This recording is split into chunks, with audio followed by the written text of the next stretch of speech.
Kalau saya lihat memang appetite investor lebih juga didorong oleh adanya mulai kepastian di Amerika. Terutama kalau di Amerika itu kan, karena tidak terbentuknya blue wave, diperkirakan pengambilan kebijakan juga akan lebih stabil lah begitu, karena tetap ada kontrol dari sisi Kongres. Nah, dari sisi kita sendiri, kalau melihat demikian, itu memang akan ada appetite untuk masuk ke emerging market. Dan kalau untuk emerging market seperti Anda bisa lihat tuh mungkin akan lebih banyak masuk juga ke fixed income. Fixed income itu Iya. bahkan masuk sebelum adanya election AS, karena memang si fixed income kita, obligasi kita cukup menarik sih, dilihat dari yield-nya dan dari inflasi kita yang masih rendah, itu memang mereka akan lebih ke fixed income. Sementara kalau di sisi saham, oke, mereka mulai chip in, tetapi memang mereka akan lebih melihat bagaimana earnings perusahaan itu akan terjadi. Memang di kuartal 3 ini udah lebih membaik ya dibanding kuartal 2 earnings-nya. Tapi memang kita akan terus melihat apakah situasi pembaikan ini akan berjalan lebih apa itu namanya, istilah stable begitu ya. Jadi tidak hanya cuma one off tapi akan lebih stable. Jadi mereka memang lebih menunggu.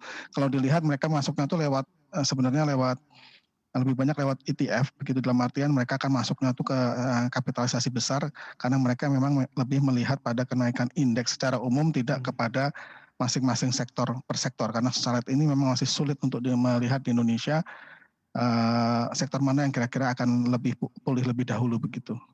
Baik. Nah, Pak Ari, ini juga senada dengan pandangan ekonom dari OCBC Bank of Singapore kemarin, fixed income sebagaimana katakan, dan bond yield kita ini nanti di 2021 awal juga bahkan dikatakan masih jauh lebih baik dibandingkan dengan bond yield di Amerika Serikat. Tapi apakah ini juga serta-merta akan membawa inflow ke Indonesia nanti semakin kencang di awal tahun 2021, Pak? Dengan asumsi tadi bond yield kita saja menariknya lebih tinggi dibandingkan bond yield Amerika Serikat.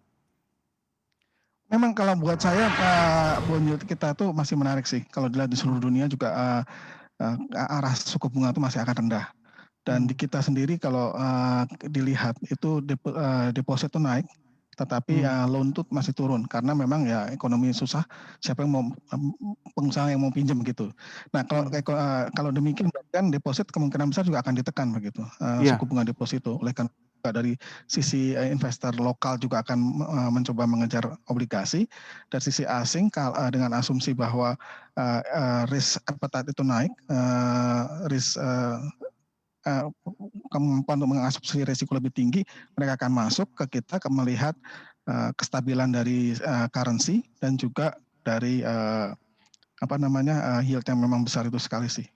Karena kalau Baik. dilihat dari Nah, luar negeri ya. juga kemungkinan besar akan rendah suku bunga.